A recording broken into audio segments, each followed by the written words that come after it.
Yankees Files podcast. We are back. I'm Will Harris, your Alec Whipple, and the rest of you are fans of the number one seed in the American League playoff picture, the only extant team from the American League East or West, the team that finished the season with the highest WRC plus in the American League, the most home runs in the American League, home field advantage throughout the AL playoffs. That team, of course, is the New York Yankees. Whipple, we have a ton to get into, recapping the regular season and previewing the postseason on this podcast, which will feature Ryan Garcia. But before we get into all of that, how are you doing? I didn't know what the word extant was until 2 seconds ago. I learned that in sophomore year biology class. Well, you learn something new every day because Guess so. I didn't know that, and I know a lot of words. You do.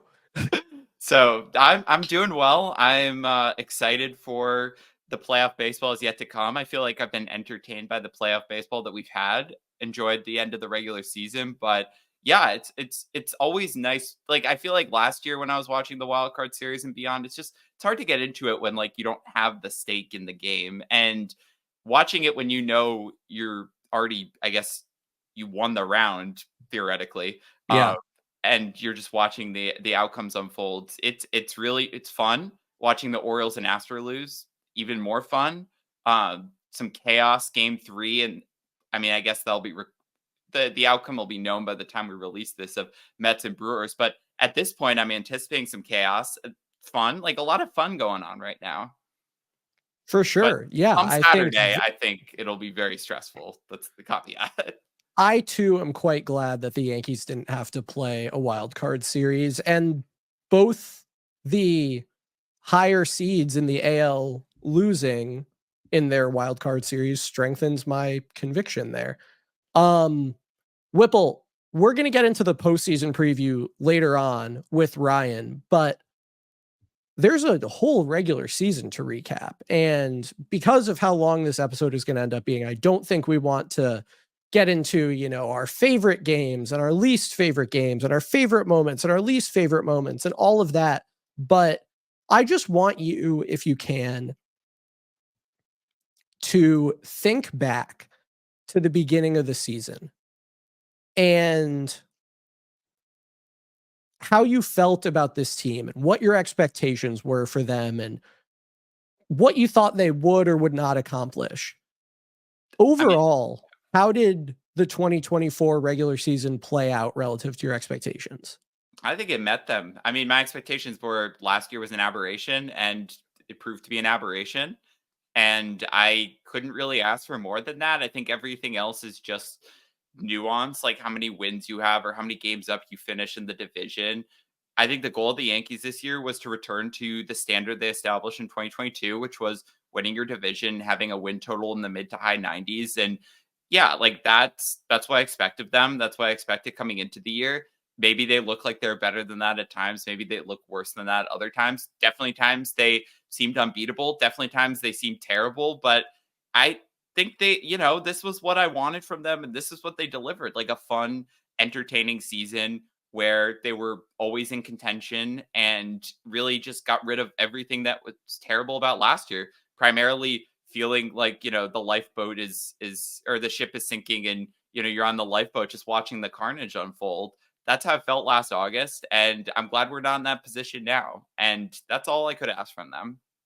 Yeah, I agree. Coming into the season, I expected the Yankees to contend to be one of the top teams in the American League. I expected them to contend for the division. I thought they were going to be very good. The projection systems agreed with me. Not all of our Twitter followers did. And I think they really delivered. And it's funny, there was a strong perspective that I don't know if it was even unreasonable from many fans at the beginning of the year that in order for the Yankees to win the division or contend to be one of the top teams in the American League, everything would have to go right for them. And I noticed even when they clinched the division, there was a sentiment from Orioles fans like, oh, well, everything went wrong for us and everything went right for you. I noticed the Yankees playing without the reigning Cy Young winner for a long time. I noticed the Yankees playing without their possible Game 3 playoff starter for a long time. I guess that applies to both Luis Gil and Clark Schmidt, both of whom missed time with injuries. I noticed the Yankees, not getting anything from Anthony Rizzo or from DJ LeMahieu, and both of those guys getting injured, which it's not obvious that those guys would have played at above replacement level if they had been healthy, but put that aside. I noticed Anthony Volpe not really taking a step forward. I noticed Verdugo, who was one of their big acquisitions, not playing well. And yet here the Yankees are. And I think that's something to be proud of, something to be celebrated, that this team absolutely overcame adversity, both from the perspective of what happened to individual players, but also, riding out storms that hit during the season. Everyone talks about they started so hot and then they had this terrible run. They finished strong. They finished very strong in the last 2 months of the season, and hopefully can carry that forward into the playoffs. I think that's my big take is people wanted there to be people wanted it to be true that the Yankees weren't mentally tough and that the Yankees couldn't handle adversity. And then the Yankees just did those things. And I'm glad that the Yankees did those things, and I'm glad that they are where they are. Yeah, I agree. And no team's gonna, I mean, unless you're like the 1998 Yankees, you're not gonna play at a, 700 winning percentage all season. But having that stretch allowed them to have the down stretch and kind of even out the talent level. Like it's 94 win teams or 95 win teams or whatever, like don't play at that exact pace for the whole year. That would be honestly more Yeah. impressive if a team just consistently had the same winning percentage each month. I think everyone has that perception that's how it happens, but it's, you just got to get there at the end of the day. And yeah, they could have won more games, but it wouldn't have meant anything except in a potential World Series matchup, which is like, if Great that's what you're problem to judging, have. yeah, if that's your criteria, I think you got to look at what you're actually upset about. Yeah. No, I'm absolutely with you. So Whipple, at the beginning of the season, you and I gave out some awards, and we do this every year, and we check in at midseason. And it's time to do that again. And I'm looking at the awards that I gave out, and I'm surprised at least one of them. But anyway, let's start with our MVP. Who was your preseason pick, and who would you ultimately give it to? I mean, it's going to be Judge, the league MVP. And I think my preseason pick being Soto, we joked preseason that the mini debate of who was going to be better could be resolved by the best possible way and that they're both really good. And I know, Soto and Judge were on a level. Judge was a level above Soto, clearly, but Soto and Judge were at a level that few other players have reached in their time with the New York Yankees. And Yeah. I don't feel bad about predicting Soto and having it be Judge because it happened for the best absolute possible reason is that Judge just went up a level beyond what he and Soto and everyone else had established. And Juan Soto in a lot of other years and a lot of other leagues probably could be the league MVP. I'm not upset about that at all, but Aaron Judge is the clear MVP of the Yankees, the league, the universe, etc. Yeah, I mean, if you put Juan Soto on any team except for the Yankees, Kansas City, or LA, he'd be that team's MVP, certainly, right? Yeah. So, yeah, I don't fault you. I had Aaron Judge at the beginning of the season. I have Aaron Judge today. Obviously, he had arguably the best season by a right-handed hitter of all time, which a lot of people kind of aren't paying attention to. He 11.2 WAR is straight up Bonds and Mantle territory. I think, one thing that I've said about Mets fans and their treatment of Francisco Lindor is that it's a shame not to appreciate greatness while it's in front of you. And I've said this about Judge before, and I just want to say it again. What we are watching Aaron Judge do right now is what people from generations before us got to watch Mickey Mantle do. And if you have ever felt sad or longing for, the opportunity or the lack of an opportunity to watch a player who is of that caliber, of that ilk, like look no further. The last 3 seasons of Aaron Judge, we're experiencing what peak Mantle was like. And we're just so lucky to be baseball fans at this time and get to watch that and get to experience that. And I think it's a little bit funny that you didn't pick him to be MVP. I won't lie, because like he's Aaron Judge. But I will say I'm not going to feel bad. it's great that we get to experience Aaron Judge and Juan Soto both having these historically good seasons with the Yankees all at once. And I talked about this at the podcast at the beginning of the season that we had my grandpa on. Like, I now understand what it must have been like to watch Mickey Mantle, and that's so cool. And I know I say it all the time, but it's really cool, and I'm very happy about it. Yeah. I mean, I'm not going to feel bad, but it's because of the greatness of both those players. But Aaron Yeah, Judge being on another level, being this historical, unicorn that we get to watch every day in high definition. Just think about that. Like, people in other generations didn't get to watch Mickey Mantle on their HD TVs every day. So in that's fact, for we'll sure. get to see more of these guys than any other generation has ever. That's true. Who was your Cy Young pick, Whipple, and who do you ultimately give it to? So I gave it to Cole preseason, and it's funny because like I just feel like there's no I mean, it's probably not Cole, but like you could make an argument. There's just You no clear could. there's no clear Cy Young winner for the Yankees. And I didn't fully realize it until I looked at the numbers. And midseason it was clearly Luis Heel, and he had a second half that was a little more up and down than his first half. I think Carlos Rodon had a really good year, but at the end of the day, like he only had, he didn't it wasn't it was good compared to where he was, but like it wasn't team Cy Young level in my opinion. I mean, Clark Schmidt, if he had pitched a full year, maybe he would have been the Cy Young. I feel like everybody's kind of bunched up.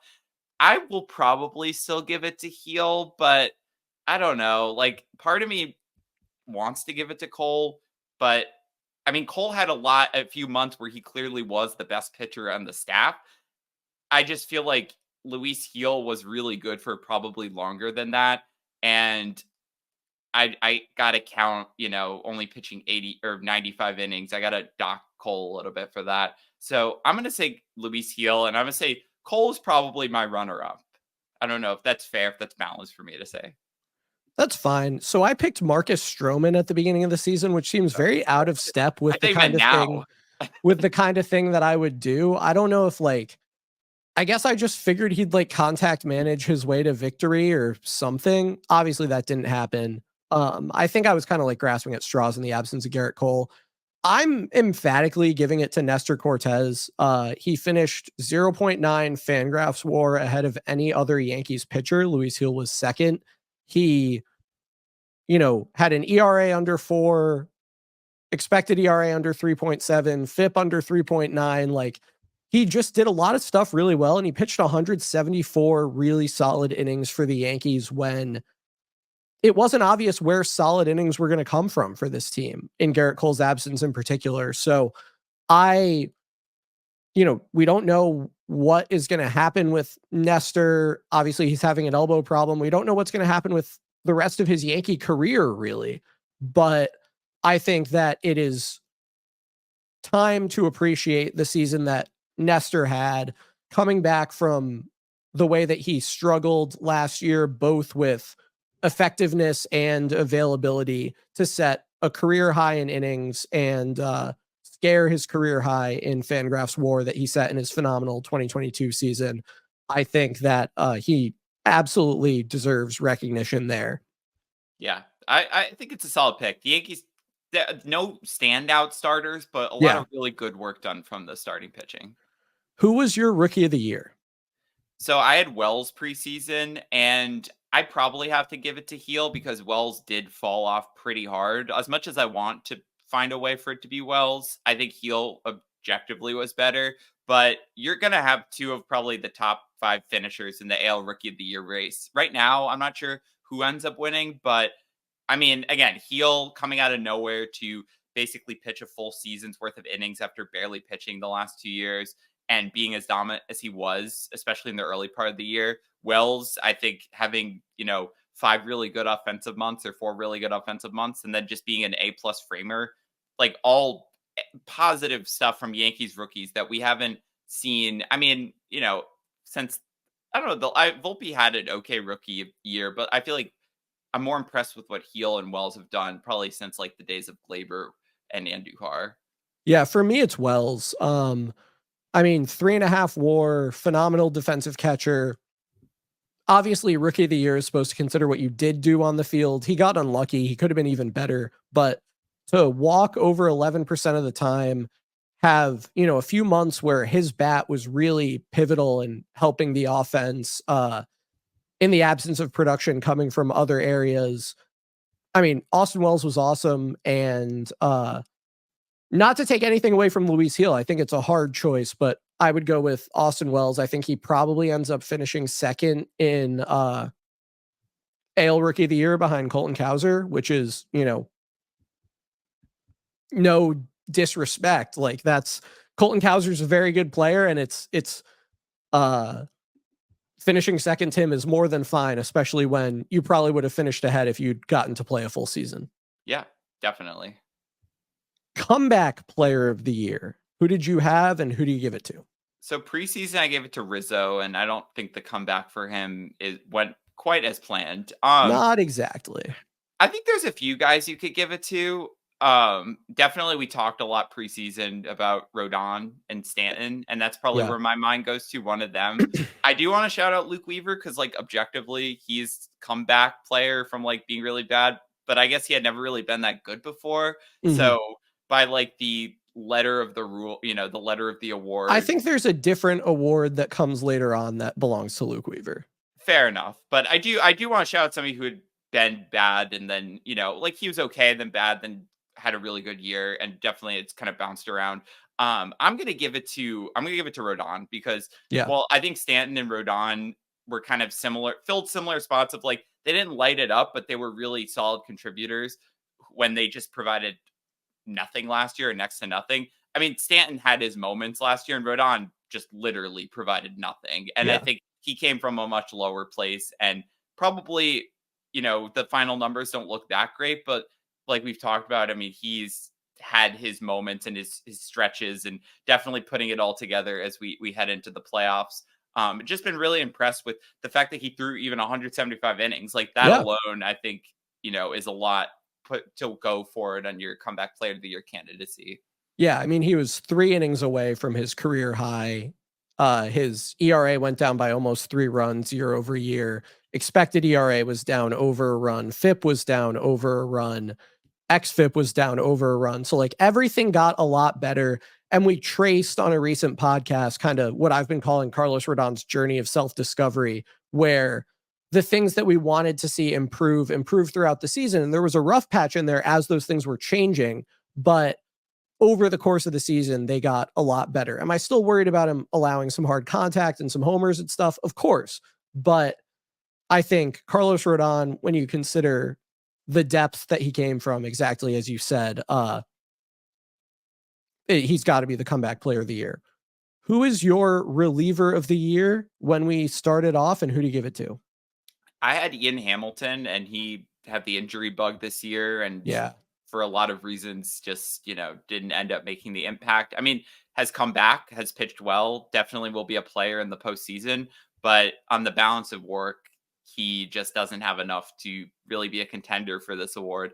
I think we're probably aligned that Luke Weaver was the reliever of the year for the Yankees, to come out of nowhere and to basically be the strongest, most lockdown, high leverage guy, the quote unquote closer, as close as you want to get to that. I don't know how he'll entirely be used in the playoffs, but I mean, in the biggest situations of the game, I think Luke Weaver is going to be pitching in the late innings, and that is, something is hard to fathom 6 months ago. Yeah, I can understand giving it to Luke Weaver. I had Nick Birdie before the season, who, for reasons of both health and effectiveness, ended up not being a Yankee. And I feel bad for him that, like, they clearly kind of figured something out when he was healthy. And then it sounded like they tried to change something when he then came back, probably as a result of him not having been very healthy. And then things didn't work. And now he's no longer with the team. As I said, I can understand giving it to Luke Weaver. I won't quibble with it. I will say, though, Clay Holmes had a really good year. And I'm not going to stand for the narrative that he didn't. I mean, we're talking about a guy who finished with a better expected ERA, a better FIP, a better xFIP than Luke Weaver, a guy who accumulated marginally more WAR in, 21 fewer innings, 25% fewer innings, I believe. Clay Holmes had a really good year. I think that he was very unfairly maligned. I think he chose a really bad time to start actually doing bad stuff, as we've covered on this podcast. I'd still probably give it to Luke Weaver, and I'm going to give the next award to Luke Weaver too. But Clay Holmes was good too.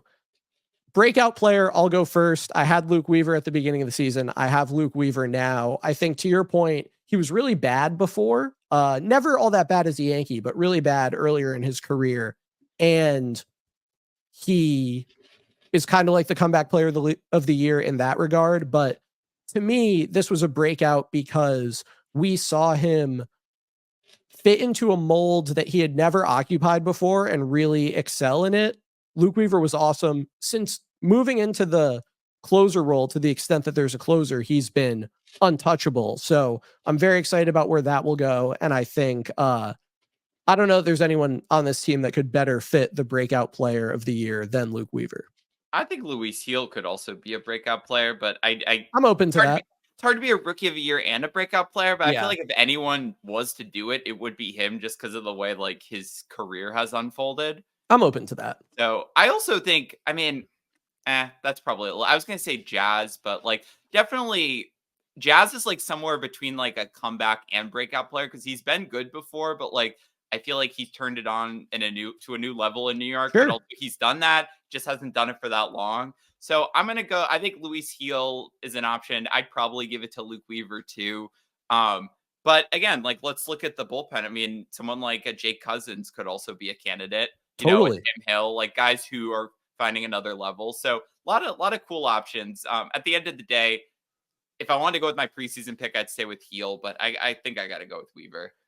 Yeah, I think Heel, Wells, Tim Hill, Jake Cousins, Weaver, all definitely qualify. I think if Tim Hill doesn't get love on this podcast, that would be a problem. He's him till proven otherwise.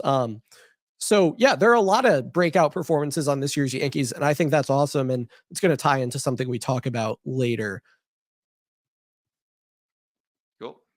We also made predictions about who we thought the team leader in a number of statistical categories would be. And I'm just going to run through who we had initially and who they ended up being. So WAR, I had Aaron Judge. I had You probably had Juan Soto. Yeah, I think I had Juan Soto. Yeah, so that was doomed to be wrong. I was right. It was Aaron Judge. Starting pitcher ERA. I was very wrong about this. I had Marcus Stroman. Who did you have? I had Cole, but then I don't know if that counted because he was injured. I'm still going to say Cole because I said that at that point. So it ended up being Schmidt if we are saying he pitched enough innings. Otherwise, Cole if we're saying he pitched enough innings. Otherwise, Heel. So I don't really know who that one goes to.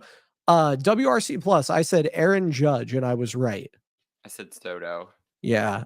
Batting average, I said Aaron Judge, and I was right. I said Judge.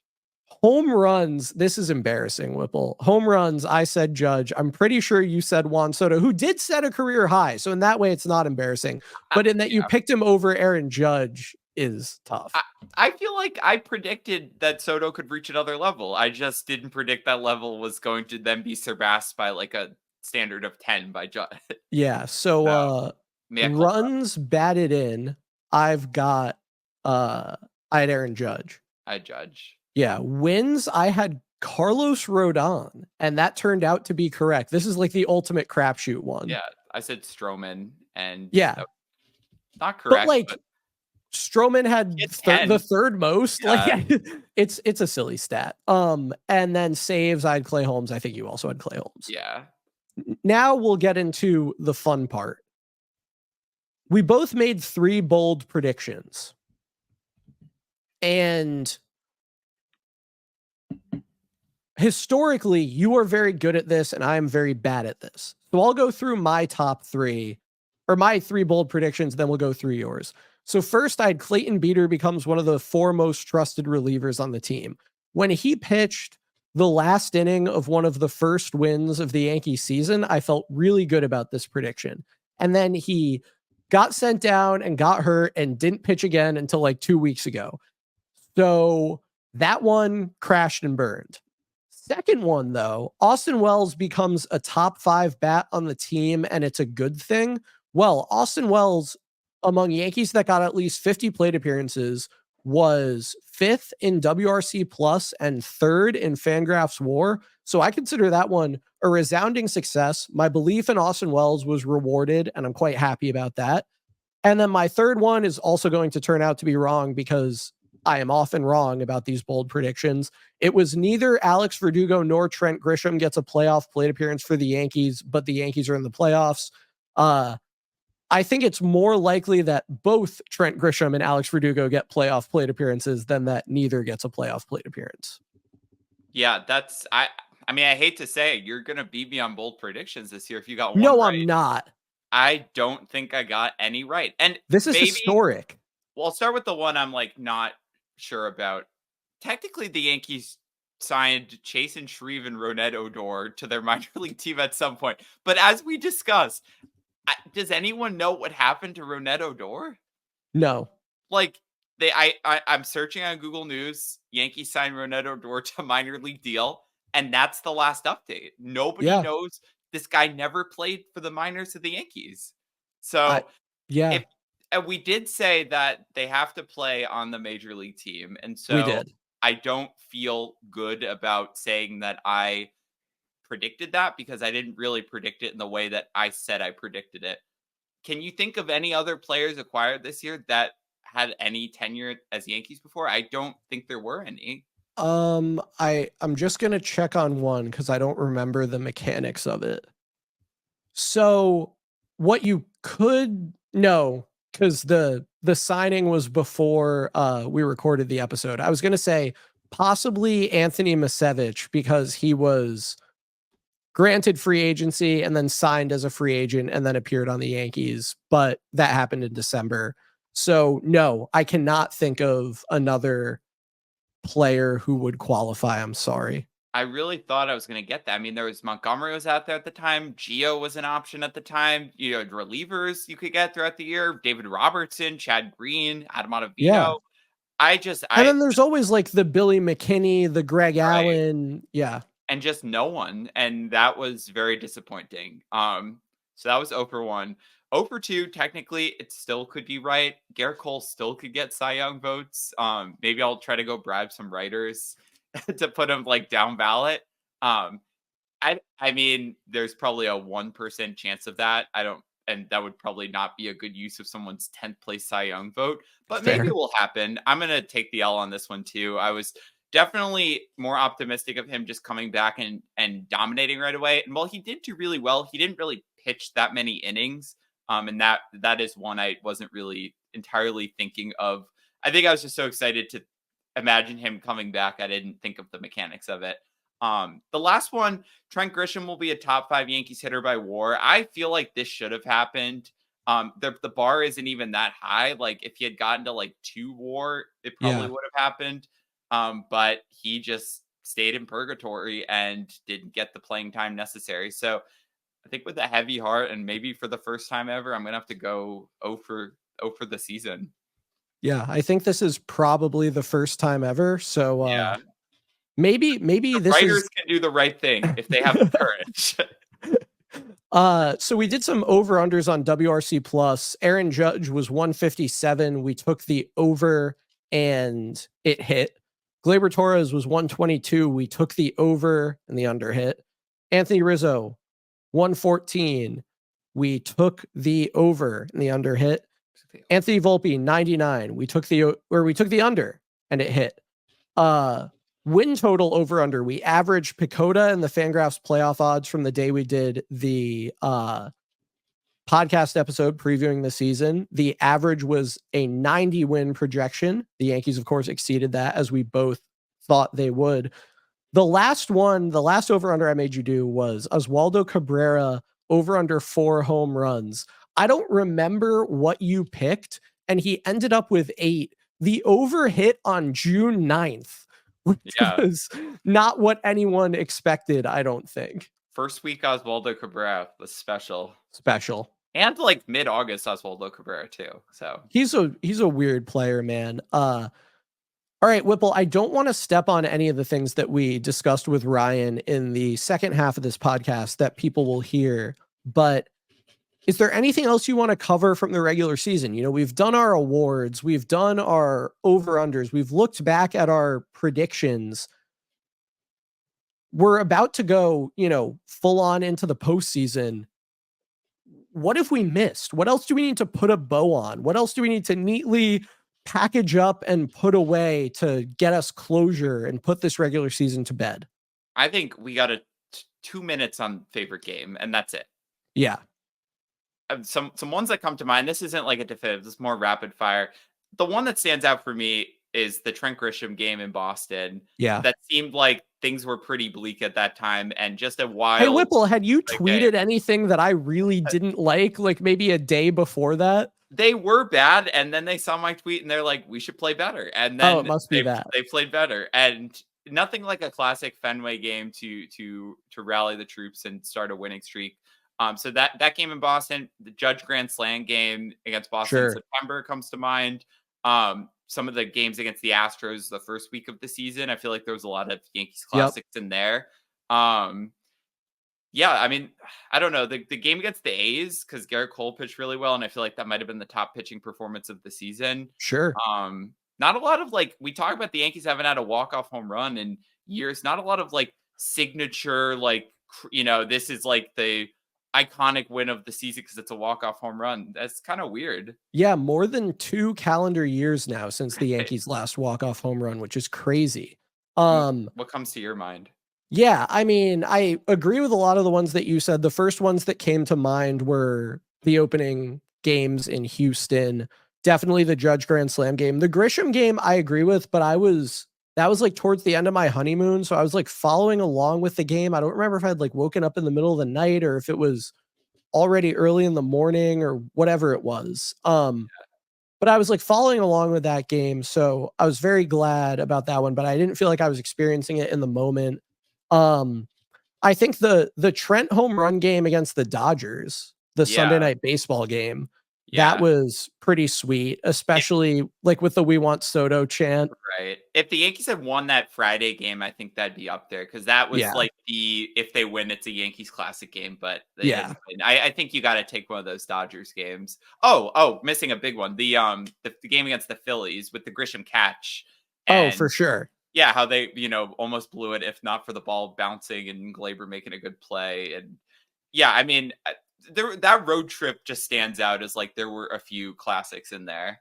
Yeah, definitely. I'm trying to think of some others. I mean, I loved the blowouts in Milwaukee, but those weren't huge games. I was at the Jazz walk-off against the Royals, so that was fun.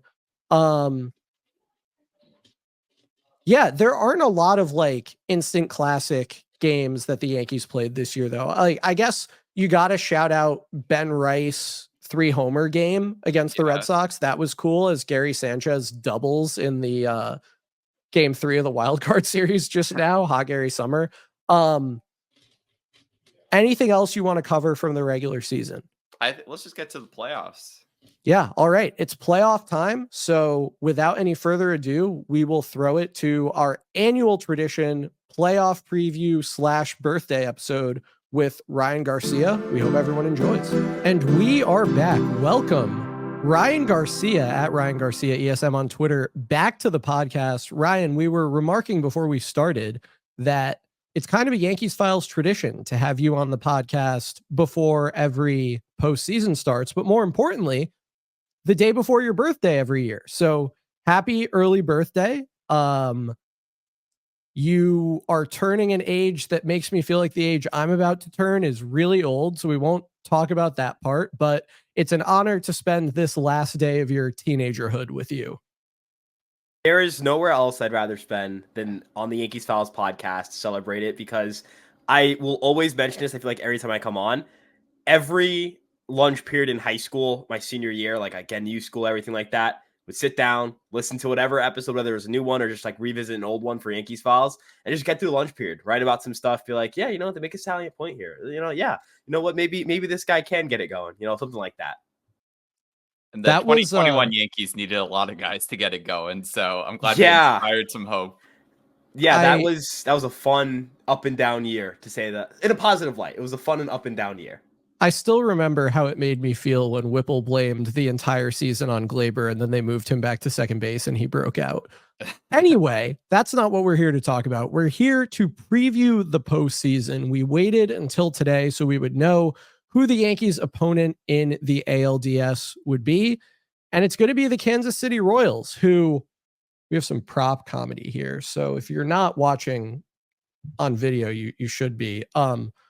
My wife and I have had this Oriole Park at Camden Yards 1993 inaugural season pennant up in our apartment for like years now. One of her brothers had it like when he was a kid. And I was going to do this bit if the Yankees were playing the Orioles where I like put it up on the wall behind me and just like hope that someone would catch it. But I didn't get to. So shout out to the Orioles for making the Yankees the only remaining team from the American League East that can still win the 2024 World Series. Whipple, I'll start with you. I'm very much taking a be careful what you wish for perspective on these playoffs. I think that obviously anything can happen, and maybe on balance, you'd rather play the worst team or the team you think is worse, but I don't know how much of a difference it really makes. I just want to get your reactions to the two AL wildcard series, because I'll be the first to say they didn't go how I expected they would.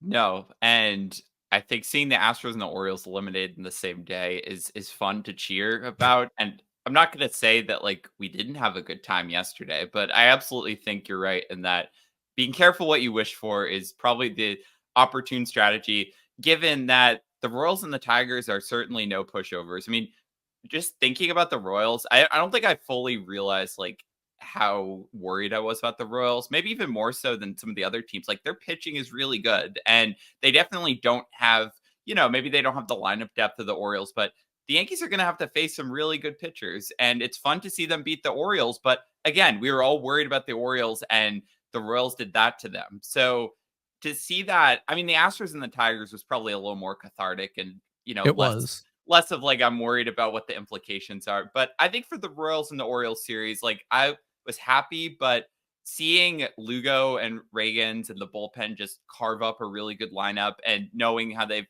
played well against the Yankees and just knowing that anything can happen in a short series. And again, it's not like the Royals don't have anyone in their lineup. They do have probably the MVP runner up. It's hard to say I feel like this is going to be a walk in the park.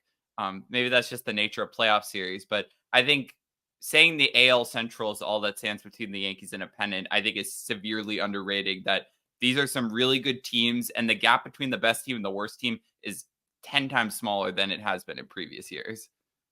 Ryan, I want to get your thoughts on the wild card series as well, particularly what you saw in the Royals performance in Baltimore. They can pitch, man. I mean, they can really pitch. Cole Reagans, I believe, is one of the best pitchers in Major League Baseball. He strikes everybody out. That's a huge, huge advantage if you're a pitcher. If you want to control luck, you just miss bats, because when you miss bats, the expected batting average on a strikeout is 0. So if you're a pitcher, you need to chase those. Seth Lugo, like, yes, he doesn't have the dominating stuff, but he has 9 different pitches. And if you ask him, he has more than that.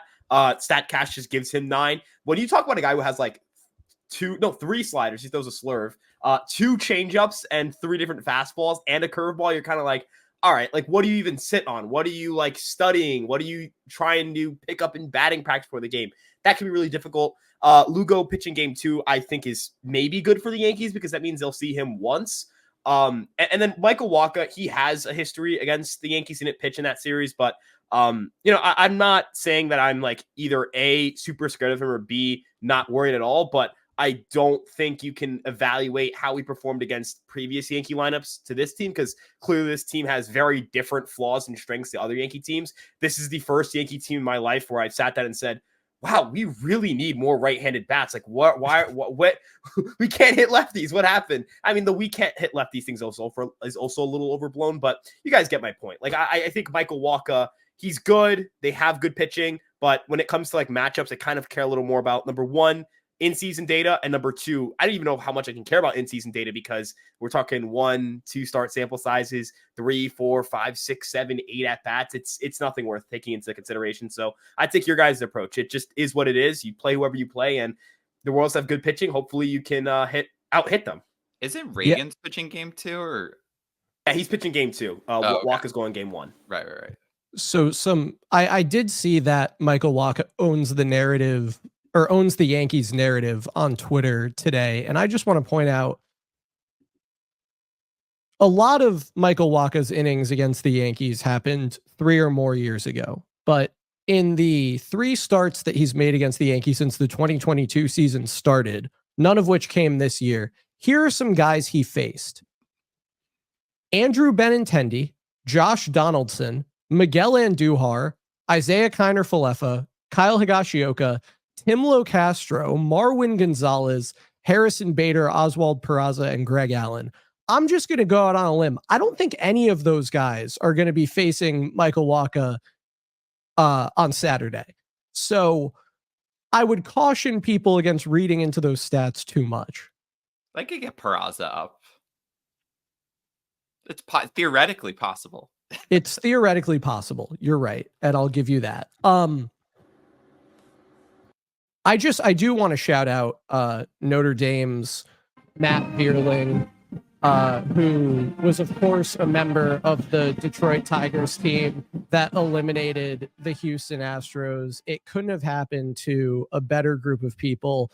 The Astros have lost a million straight home playoff games now, which arguably shows a commitment to not cheating, which I think we have to appreciate from them.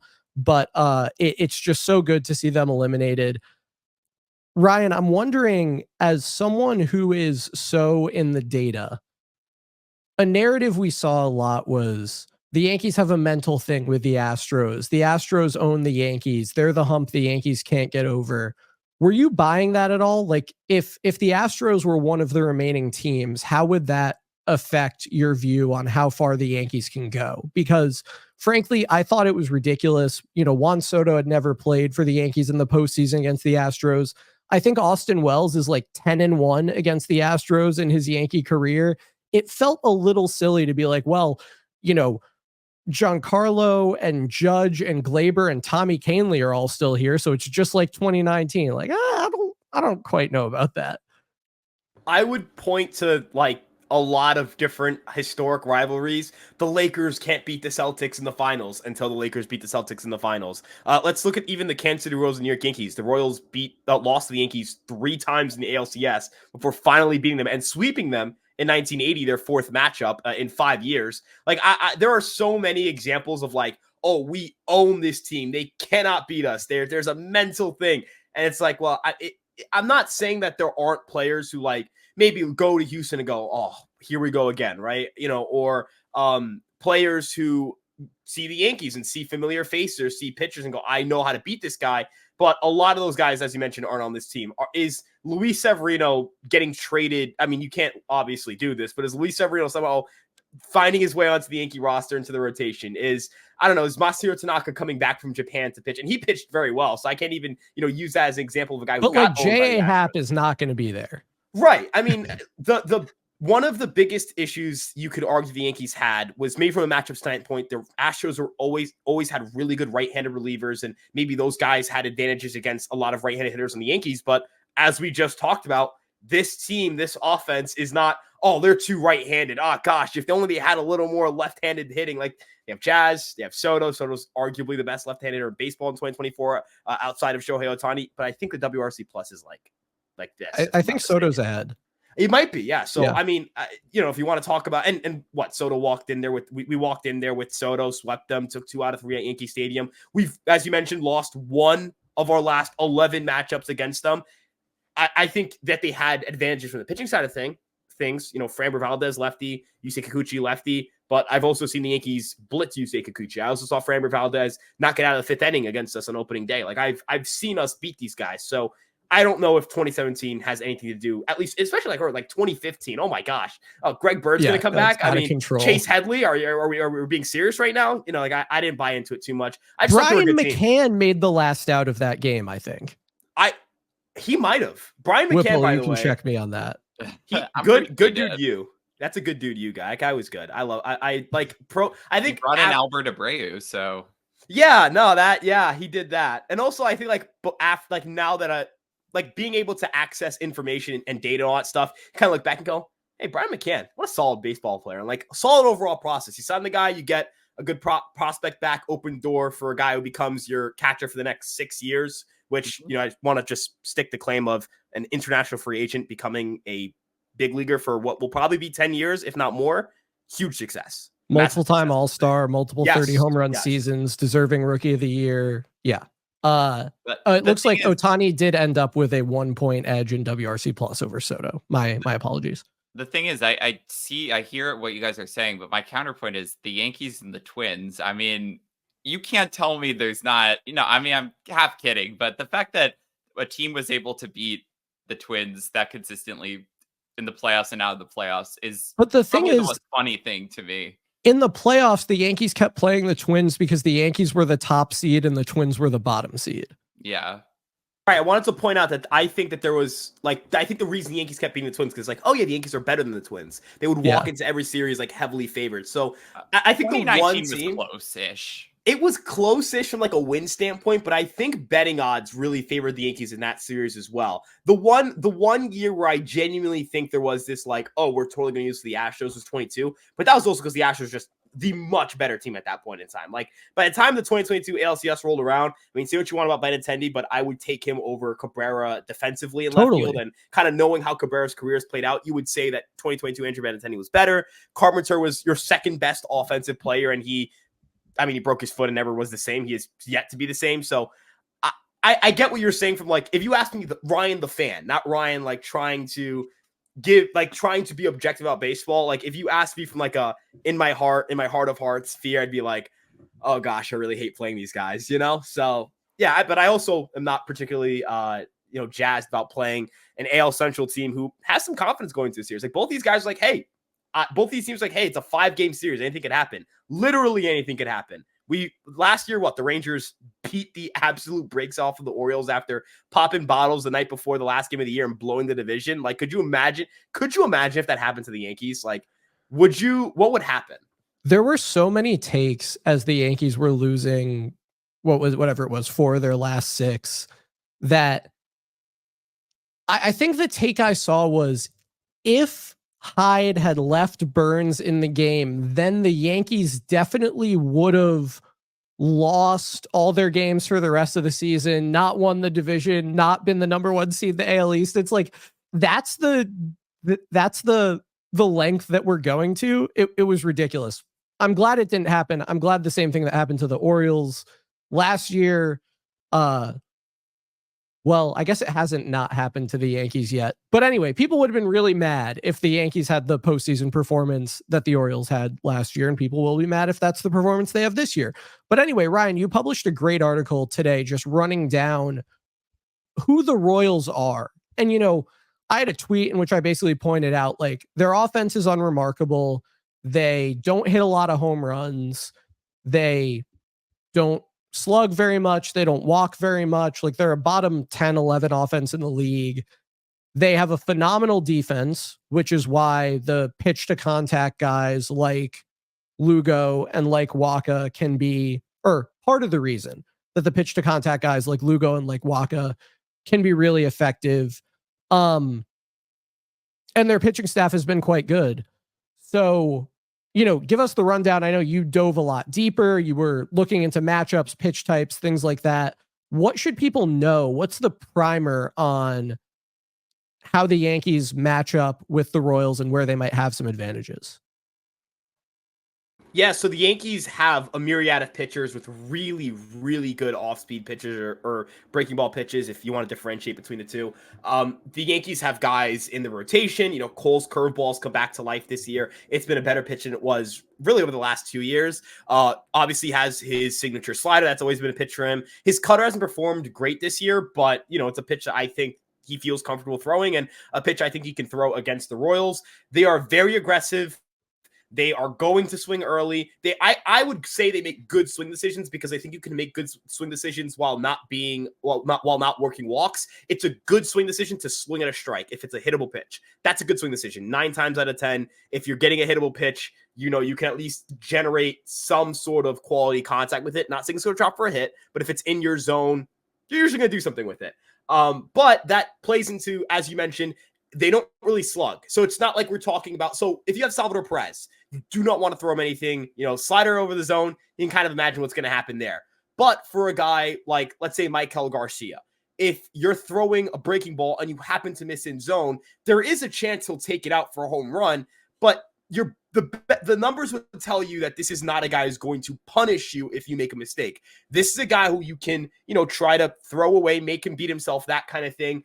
The Royals, they were getting abused with breaking balls in the month of September, and they really struggled as an offense. When you see an offense strike go from like their highest strikeout rate in a month was like 20%, 21% to, oh, they're striking out 24.4% of the time. You're like, oh, that's not good. And while they played very well against the Orioles, they pitched their tail off, and that should get a ton of credit. They couldn't hit against the Orioles.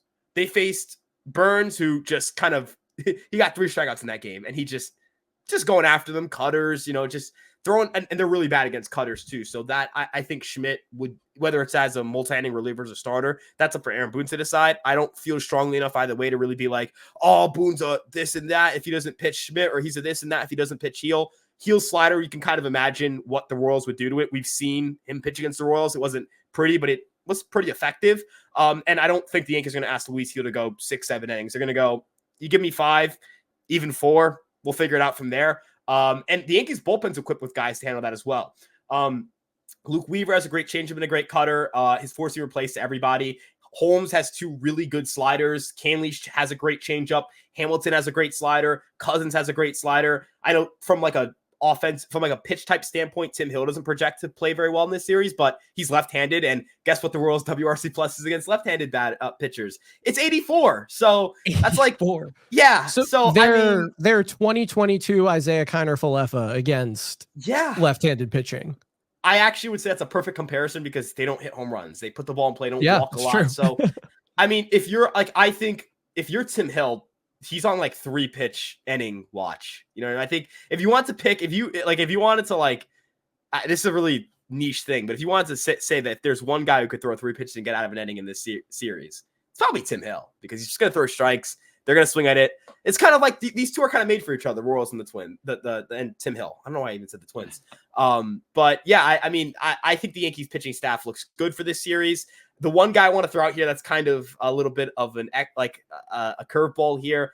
I think that if the Yankees are going to carry 12 pitchers and they're going to pick a 12th pitcher, it's like between Tim Meza and Mark Leiter Jr. and like Clayton Beeter and all that. I would go with Leiter because he's not throwing his sinker as much lately. He's got a splitter and a curveball. Those are 2 pitches the Royals are really bad against. He's not going to throw many fastballs. I'm not saying you should come in high leverage in any situation. You should never pitch if the game is remotely close or the Yankees have a lead.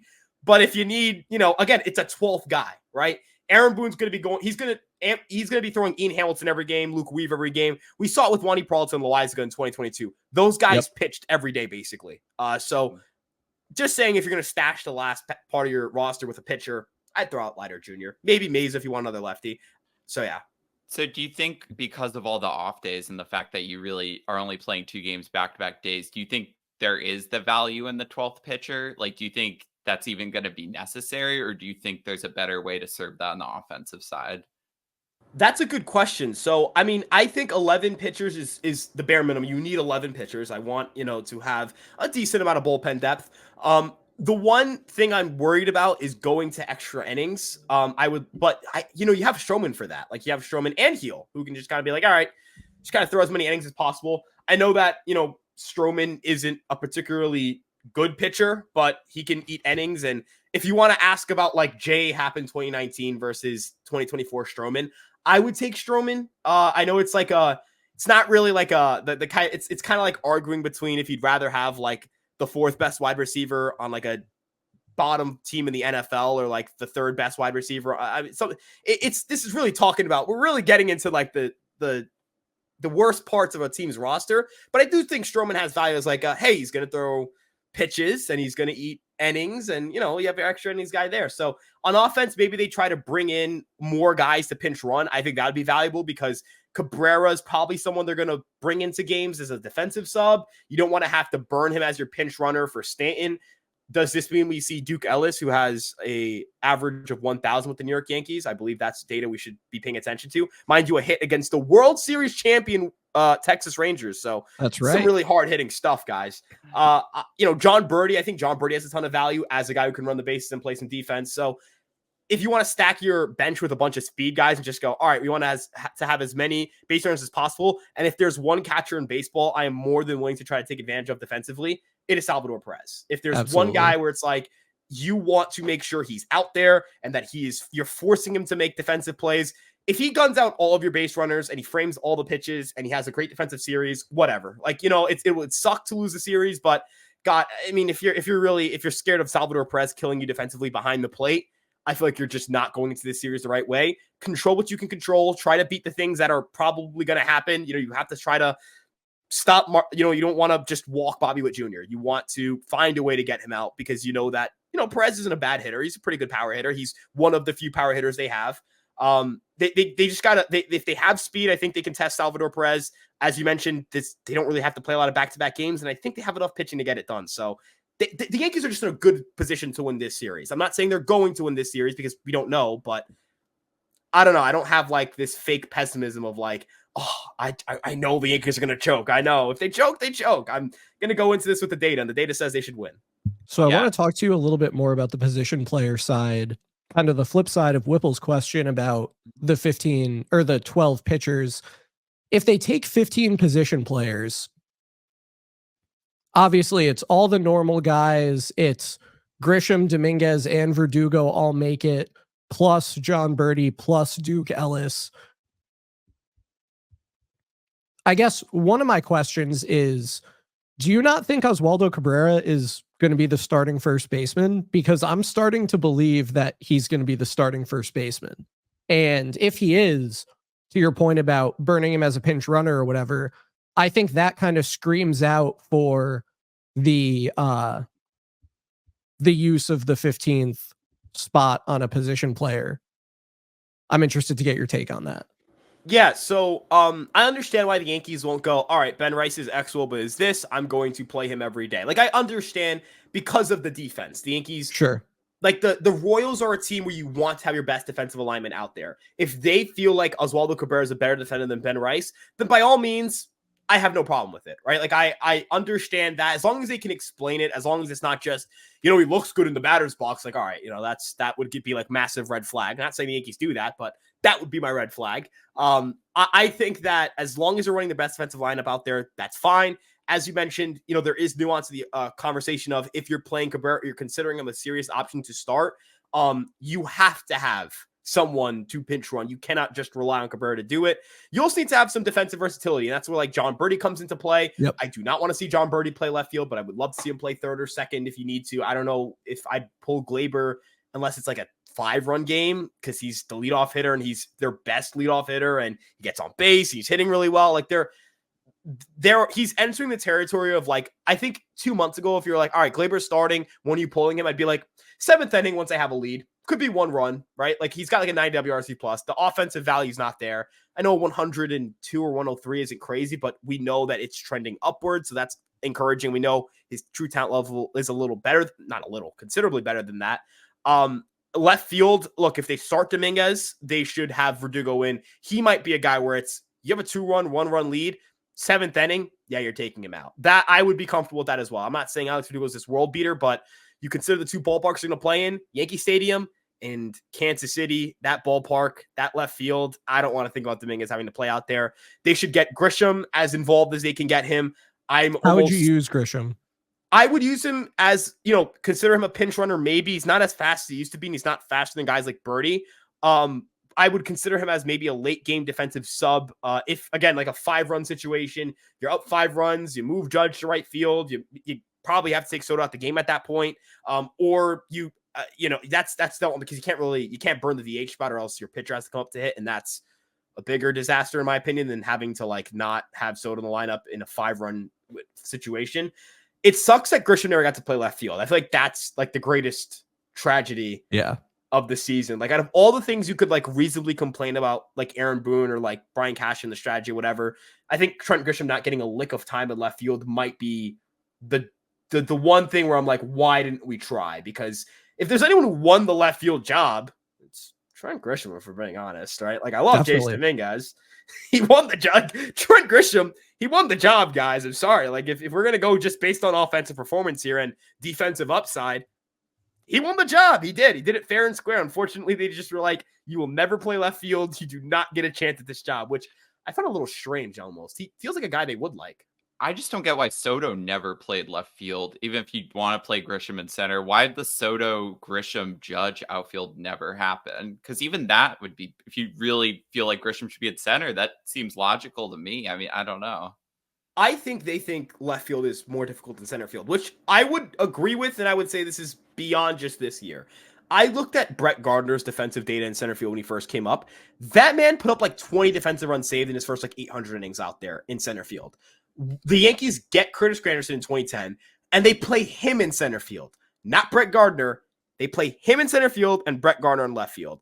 I think that's more than telling. When they got Joey Gallo, everyone's like, oh, so he's going to play center field. It's like, no, he's playing left field, and Brett Gardner's playing center field. They moved who they then believed to be the better defensive outfielder, which makes sense. Gardner was on what we now know is his last year. They pushed him to center field and moved Gallo left. They acquired Benintendi. I think a big part of it was that they thought he'd profile decently for left field. And, granted, Gallo just was a dud. They couldn't really do anything about that. They treat left field like it is the hardest defensive position in the outfield. And I think there's a reason for it. I wish we had more data on this. Like, I really do. It's kind of like we're flying blind here and kind of going based off their actions. And I think there's value into like being able to assess something independently and not go, oh, the Yankees do it, so clearly that's how it should be. You know what I mean? I think we could all agree there are, whether it's one thing here, one thing there, things that we would disagree with the Yankees on. I just think that they wouldn't try Soto left field because it would be really, really ugly very fast. I mean, Soto struggles in right field at Yankee Stadium, and they threw Matt Carpenter out there in 2022. Do I have to explain? I don't think I have to go further than that. It's funny that you say this because I totally agree with you on the Gardner front. And I think everything the Yankees have done suggests that they think, or Aaron Judge thinks, that playing left field, particularly at Yankee Stadium, is really hard. The last time I attended a Yankees postseason game, who do you think the left fielder was? Oswaldo Cabrera? Or Giancarlo Stanton? It was Giancarlo Stanton. I remember they did that in 22. It was 2019. I was at game 1 of the 2019 ALDS, and Giancarlo Stanton was the left fielder for the New York Yankees. So I don't know, man. They've done some weird postseason roster stuff in the past. Whether it's carrying a bunch of catchers, whether it's carrying Greg Allen, whatever it might be. And I can see the path to 15 position players. I don't have a great thesis about how they'd use all 15 of them. I find it a little bit hard to believe that Trent Grisham's even going to be there because, to your point, they should like him more, but they don't. But then again, I don't see a ton of value in the 12th pitcher, so it'll be interesting. But Whipple, I want to get into how you see this series playing out. We've talked about the Royals' offensive struggles, their pitching dominance. We've talked about how the Yankees pitchers match up with the Royals hitters. Just where are you on this series? How are you feeling about it? I mean, I think back to the last time the Yankees played a good pitching and defense team, and that series, in my mind, should have been over at least in 4. And is this 2022 Cleveland? Yeah. And just weird stuff. The Cleveland wins were, game 2 being there, pitching and taking advantage of some bad defense and hits and extra innings. And then game 3, the ultimate BABIP rally and then, pulling victory from the jaws of defeat. And so the Yankees are on their back, and then they won convincingly. But like, I guess that shows me that like, it doesn't really matter. Like, it doesn't really matter how much, how well you think you can slug, or how well, I mean, it's to your point, like how well you think you can do all these things. Like, the postseason is where weird stuff happens. And especially when I feel like you're playing a pitching and defense team, it just has a tendency to be like one of those games. I feel like there will be at least one of those games. So I don't think the Yankees will sweep. I would be very shocked. I'm back and forth between winning in 4 and winning in 5. Ultimately, I kind of feel like it's going to go 5. I don't know. I just have a feeling. I do think the Yankees will win. But I think there's going to be some really annoying games. And I think the wins are going to be a lot more definitive than like maybe we'd expect. And I think the losses are going to be annoying. This just has big 2022 ALDS vibes. And that's not a bad thing. Like, I think the Yankees would have been in a lot better position for the ALCS that year without the rainouts. I do believe those rainouts really hurt them, and the Astros were really good. But like, a 2022 ALDS result, maybe without a little bit of the drama, without the rainouts, against a team that's not going to be as good as the Astros, like, I wouldn't be upset if that's what happened. Obviously, you never want to play Game 5. I have a feeling this is going to go the distance. That's concerning. So I'm looking at the Zips round by round playoff projections, and they give the Yankees a 55.7% chance of winning the series. Of the 6 possible outcomes, either team winning and any of the 3 possible number of games, Yankees winning in 4 is the likeliest with 22.1%, followed by Yankees winning in 5, then Royals winning in 5. So, Ryan, where do you stand? You've been in the data, you've heard what we have to say about it. Obviously, you've thought about it a lot. You're coming at it both from your perspective as a fan and as more of a neutral party and objective analyst. Obviously, anything can happen, but what do you think will happen? I think this series comes down to games 2 and 3. The Yankees, I think, are in a good position to win game 1. That's an important game for the Yankees. Like, hey, this is one of what I would consider an advantage for the Yankees. I think Cole's a better pitcher than Walker. I think if you even want to consider them equals, which that's beyond me, but if you want to even remotely consider them equals, the Yankees are the better offense than the Royals, so the Yankees should win that game. What happens next is that the Royals have 2 pitching advantages right after. I think Reagans is a better starter than Rodon, and I believe Lugo is a better starter than Heel. If you get one of those 2 games, you're in really good position. If you go 2-0 or 2-1 in the first 3 games, I strongly believe the Yankees will win this series. Strong. And I know that's like, oh yeah, if they could get a 2-0 lead, no duh, right? But the reason I point that out is because game 5 sets up to be Cole Reagans and Carlos Rodon. Now, I'm not saying that this is a start you can never win, but how confident would you guys feel if I said, all right, our season depends on Carlos Rodon, not just Carlos Rodon, but the ability to beat Cole Reagans? That is what your season lies on. Would it feel great? I would not feel great. That's kind of where I'm at. It would be ideal to get it done in 4 games. And that's why I think Fangraphs has that as the likeliest outcome, because if the Yankees get a 2-1 lead, which I think people assume they will, or think that that's a likely outcome, then they would probably close it out in game 4 where they have Gerrit Cole going. The Yankees play well on the road, which is good because, I think they play well on the road because they're just a good team. And I think the Royals, the reason they don't play great on the road is because I think their team is very built for their ballpark. They don't give up home runs there because that ballpark isn't great for home runs, but it's great for everything else. Singles, doubles, triples. You want that, you go play at Kansas City. They are great defensively. That means that they're going to be able to get to balls that other teams will not get to, that drop for hits. That ballpark is warm in the summertime. It has weird daylight things in afternoon games, which could throw teams off. That ballpark is a ballpark they've tried to build themselves to hit in and to play in, because granted, it's a pretty good advantage to have. You have a unique ballpark like that. I think you should play to those advantages. You play 81 games there. But I think the Yankees are more than well positioned to hit in that ballpark as well, because they hit the ball really hard. Like, they hit the ball super hard. It doesn't matter the ballpark they're in. They can get the ball out of the yard. For the Royals, it kind of does matter where the ball is going. This is a crazy stat. Vinny Pasquantino would have had 31 home runs that he played at Yankee Stadium, according to StatCast. He played all of his games at Yankee Stadium. He had 19 this year. Wow. Like, And he's back. that's right. So, number one, hey, maybe not, look at Vinny Pasquantino as just a 108 WRC plus hitter. But number two, like, the Royals are going to have to try to take advantage of Yankee Stadium. They're not the kind of team that's going to go, oh, we're going to pull everything to right field. We're going to pull everything to left field. That's not the style of baseball they play. The Yankee style of baseball is we're going to hit the ball hard. If people want to complain about the strikeouts, they don't strike out a lot. That's just not true anymore. If you want to complain about it, you're just kind of being foolish. They have great play discipline. They hit the ball. Like, they do a lot of really good things well offensively. They should win this in 4. If they don't, and if they win it in 5, I'd be like, I don't care how they win it. They just got to win it. But I'd be stunned if they won game 5. If they win it in 4, that's kind of where I'm at. They're going to win it in 4. That's my prediction. At home, the Royals are top 10 in batting average on balls in play and like top 15 in WRC plus. On the road, they are 21st in WRC plus and 28th in batting average on balls in play. So you want to talk about being built for that park. On the batting side, also on the pitching side, as you pointed out, I was looking at it earlier. Michael Wacha allows like 0.78 home runs per 9 at home and 1.05 on the road.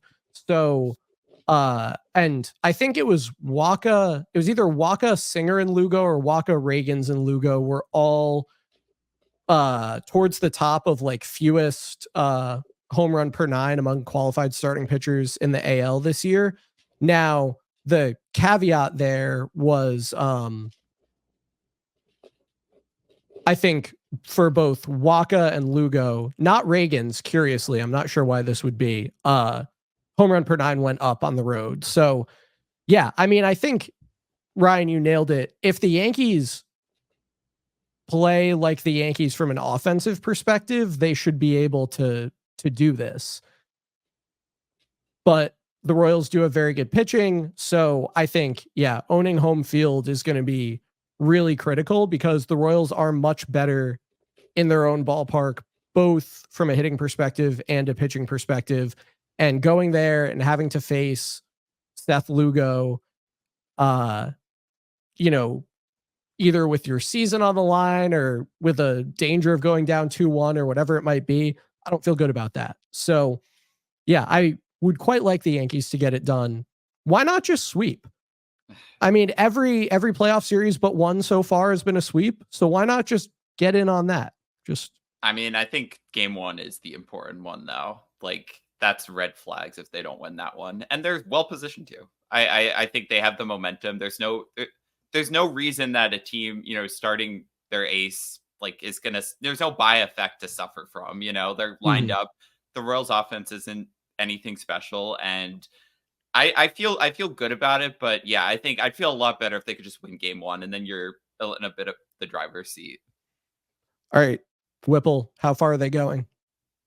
I firmly believe they make the World Series this year. And I know the path is open. Everyone's saying it's easy. I don't think it's easy. I really don't. But I do think that they are well positioned to. And like they're going to face some good competition. They're going to face some hot competition. But like, I just think they're a better team. Now, when they're in the World Series, I mean, it obviously depends on who the matchup is. There are definitely some really scary teams there. If it's like Yankees, Dodgers, Yankees, Padres, I think Padres are actually scaring me a lot right now. I'd be kind of worried. I think, if it's like Yankees, Phillies, Yankees, Brewers, I'd feel better. I'm like 99% confident they're going to get to the World Series. And this is going to be the year they break their pennant drought. I think it's a toss up there. I mean, obviously I'd like them to win the World Series, but You don't say. Yeah. If I'm just trying to look at it, like, there's some really tough matchups. But if they don't get to the World Series, I mean, the path is there for them and they need to take advantage, especially in a year where like there's no standout team. They are the closest thing to a standout team, and arguably they are that standout team. So my official prediction is, I guess, pennant and kind of a toss up from there. Ryan, what say you? Yeah, so I also think the Yankees will go to the pennant. I don't feel great about them beating a National League team because I think the National League is loaded. The only team I want to face is the Brewers. That's it. Like, I don't like the Phillies. They give me nightmares because of the rotation. I know we swept them, but again, like regular season match, if we're gonna play the regular season game, then like I don't know, if we play the Mets should sweep us, that kind of thing. I also like the Mets even like if the Mets got to the World Series, their vibes train was probably like if you want to like 80 grade a vibe, the Mets going to the World Series, their vibes would be like 90 grade. So I don't even think it's possible, but not saying them going to the World Series, I'm saying like not vibes being that high. They have it. It's unironically right in front of them. This is it. Like this is a really good shot to go to the World Series. And I also would like to point out, as you've mentioned, like, are the Yankees mentally soft if they don't go to the World Series, and are they mentally tough if they get there? Like, I don't subscribe to that theory. I think that's a little weird. I think they did all they could in the regular season. They've positioned themselves based on the regular season to get there.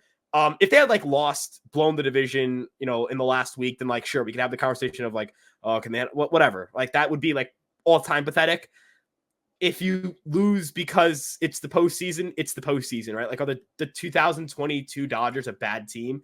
Or like, you'd be stupid to say that. I think you'd be a clown to argue that, like, I don't know, Shohei Ohtani isn't mentally strong or like mentally tough if he like if his team doesn't get past the NLCS. Like, are you kidding me? The guy who pitches and hits doesn't have the mental fortitude. Like, the guy probably is the most disciplined man on the planet, if we're being honest. Yeah, it's very simple. And I would also like to throw in one little nugget about this series.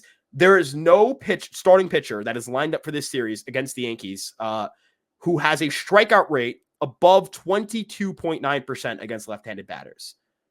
Is that Reagan's? Reagan's has it's 20.2 for Reagan's and a 320 WOBA.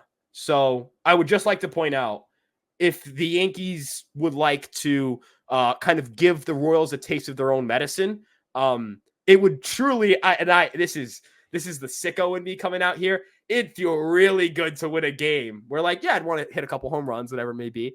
I would love to win a game where it's like 71 mile an hour bloop single that like gets through the infield. No, I know. I do not want anything coming down to that. This is the AL. No. I don't want it to come down to it, but I want that to start like the great, like, like how against the Brewers, it was like the Judge slide where he put his hand up and the shortstop threw it and it hit his hand. Something like that, man. I want something like that to lead to a huge inning, because it's the AL Central. We've been on the receiving end of this for so long. Like, that Guardians series, the worst type of batted ball you could give up in that series wasn't a home run for some reason. It was a fly ball that was in between third base and left field. Yeah. That was an automatic hit. Like, that's like, don't remind me. That's the James Harden step back. That's the the no look pass from Mahomes. Like, the Guardians, that's in their bag of tricks. So, I mean, end of the day, we hit home runs. They don't. Yeah. That's, if you want to talk about a team that can change a game on one swing, it's the New York Yankees. So, and that's why I'm with you guys on the Yankees winning the pennant. Fangraphs only gives them like a 40% chance of winning the pennant, but that's twice as high as any of the other teams. It's 39.1 for the Yankees, 22.3 for the Guardians, and 19.3 for the Royals and Tigers. The Yankees are the best team in the American League. It's been true for basically the entire year. They had the best run differential. They're really good at hitting home runs. They were good enough at not allowing them. That is the winning formula in the playoffs. That's what they need to do. I have them winning the pennant. If it turns out that they do, we'll come back and we'll do this episode again and we'll make our World Series predictions. But as always, we end these episodes with our confidence in the Yankees. So, Ryan, 1 to 10, a lot of stuff has been said on this podcast in prior years about our confidence in the Yankees. So where do you stand? I think this is the most confident I am going into a postseason. Like, in 2022, I felt like, all right, you get to the LCS, like, kind of pray the Mariners do a job. Like, can they help us out a little bit? Let's go knock out the Astros. Or even in 21, it's like, we're basically as good as the Red Sox. What are we going to do? I think this year, hey, the Yankees, they have a good shot. They have a good team.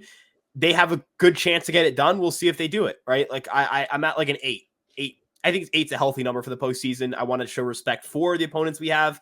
The Royals, I think, are a quality pitching team. Like, they do a lot of things really well on that side of the ball. And of course, they kind of invite chaos with their style of baseball. So we'll see if that chaos is either A, they hit 50 ground balls right at our infielders and don't do anything offensively and we kind of just steamroll them, or if it's B, they squeeze out a series against us because they kept putting the ball in play and the ball just like it hit a rock or something and it like hit Jazz's foot and then bounced into the stands and it was it's a ground rule double. That I could see all that happens in a row. I feel like you just would have to laugh. Like right.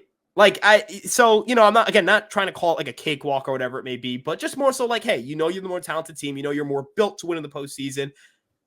Just got to play your style of baseball. And people are going to hear that as like, oh, they're chokers. Like, no, just hit home runs and pitch well. That's all you got to do. I want to hear Whipple, what's your confidence? I want to hear Bob Costas call the ball that hits the rock and then jams his foot and then bounces into the stands. Oh my gosh, that would be a problem. I have the mental image now and it's so funny. I mean, my confidence is pretty high. Like, I think you said it right. Like, they're set up. Like, you can't predict anything, but like, there's not really anything you have to hope for. I feel like half the time we enter these postseasons and we're just like, if X and Y and Z go the way you want them to, then the Yankees will have a shot to, not face the Astros or have a clean path through the LCS. I mean, I feel like I'm not really going to worry about the other series, which is like a nice feeling. And the series, I mean, we talked about all the things, and at the end of the day, like, the Yankees have probably a large group of the best players in this series. Percentage wise, I don't know what it is, but like, it's definitely maybe like 70% or something. I just, whoever has the better players, like, I'm going to feel like I like their chances better. There's no obvious deficiencies. I mean, I'm definitely scared of the Royals pitchers, but not in a way that like prevents the Yankees from winning the series. So, I mean, I'm going to go 9.5, and we're going to have themselves to blame if they don't make it through the American League. Yeah, I'm at 9.5 as well. I just feel like they're the best team in the American League. The second best team in the American League, in my opinion, was Baltimore. They got eliminated. Can't face them in a short series, can't face them in any series at this point. Weird stuff can happen in the playoffs, so I'm not guaranteeing any result, but the Yankees are just about as healthy as they've been all year, and they're the better team in this series. If they make it to the next series, they'll be the better team. Again, that doesn't mean they'll win those series, but I feel a lot more confident knowing that for at least the division series, and if they make it the championship series, I'll be rooting for the better team. That wraps things up for this playoff preview portion of the Yankees Files podcast. Ryan, I'll go to you for any parting shots, anything you want to plug, where people can find you before we wrap up. Yeah, so you guys can find me at Ryan Garcia ESM on Twitter, and Fireside Yankees. We're on Instagram, TikTok, Facebook, Twitter, and of course YouTube. And then Tim Hill is an American Patriot and is our hero, and he will guide us on his giant eagle to a glorious AL pennant, and hopefully to the 28th World Series championship banner. You guys will not be able to find me for about a week or two if the Yankees win the World Series, because I will not be easy to access, not for busy reasons. Just be hard to find me. It'll be hard to find me. Trust me. Tim Hill is him till proven otherwise. Ryan, one word answer: Dominguez or Verdugo will be starting in left field in Game 1. Verdugo. Agreed. Whipple, any parting shots? Okay, so we could do this now. Here's a fun thing that I found, which I was going to share with you, Will, but now Ryan is here, so he gets to enjoy this. This really doesn't have anything to do with the postseason. Give me a Supreme Court justice. One of you, just tell me a Supreme Court justice. Samuel Alito. Okay, Samuel Alito. So when I was doing research, there's a site, and let me make sure that I can find it. Okay, so I had to do some research for class. I'm looking at cases. There's a Supreme Court site that basically gives you case briefs. For those who don't know, it's just like summaries of different cases. For whatever reason, I stumble upon the Supreme Court Justice page. It's like a player profile page for the Supreme Court Justice. And I'm just like reading it for a second. And at the bottom, there's a trivia question. And again, this has nothing to do with baseball. This is a legal website. So Samuel Alito, it doesn't matter how familiar you are with him, because these questions are so wild. Which player's contribution to baseball best matches Samuel Alito's contribution to law? Steve Carlton, Greg Lazinski, Jim Bunning, or Ryan Howard? I don't understand the question. They made fan graphs for judges? Just okay. Just give me an answer. I'll Jim Bunning. Okay. Jim Bunning. So it's not Jim Bunning. Ryan Howard. Is it Steve Carlton? Greg Lazinski. Okay. So Greg Lazinski, because apparently Alito demonstrated his power mirroring Lazinski's DH role in his forceful Snyder v. Phelps descent from the bench, arguing that protesting at funerals amounted to an infringement of the rights of the grieving. Give me one more Supreme Court justice. It's the most random thing I've ever John Marshall found. Harlan. Okay. Isn't that a Supreme Court justice? A former one, not an active one. It might have to be an active. Oh, no. Okay. Which player's contribution to baseball best matches John Marshall Harlan's contribution to law? Boo Powell, Dizzy Dean, Gaylord Perry, or Ernie Banks? I need it to be Dizzy Dean. It's Ernie Banks, because Harlan was the great dissenter for his willingness to challenge court majorities, and Banks was out of place of his era. No player hit more round trippers, so it's saying he challenged the majority that shortstops don't hit home runs, and now they do. Isn't this the greatest thing? What I'm hearing is that this site thinks home runs are really good, so they're correct. Yeah, that's what I'm hearing. This is awesome. I find the whole concept of this website incredible. But the funny thing is, it has nothing to do with baseball. I use this every day for school, and then randomly, the guy who runs the website is just I'm gonna find whichever baseball player matches the Supreme Court justice. It's incredible. Whenever you think baseball runs out of ways to surprise you, it comes back with another one. So I know that doesn't match anything, but I just had to share that. All right. Well, with this that, brightened my day. Mine as well. With that, we're going to wrap up this 126th episode of the Yankees Files podcast. Ryan, happy birthday. Thanks so much for coming on. People can find everything we do at yankeesfiles.com. You can follow us on Twitter where we're at Yankees Files. You can get the podcast wherever you get your podcast with the added bonus of video on Spotify. The whole video podcast goes up on our YouTube channel, youtube.com/@Crosstown Sports, where you can also get the Battle of New York with Joey, Caroline, Rich, Matt, Austin, everyone else. Like the podcast, do all that stuff. I don't really care about soliciting your engagement at this point. I just want the Yankees to win the ALDS. And however the ALDS goes, we will be back at a similar time from a similar place to recap everything that went on and hopefully preview the American League Championship Series. Until then, let's go Yankees.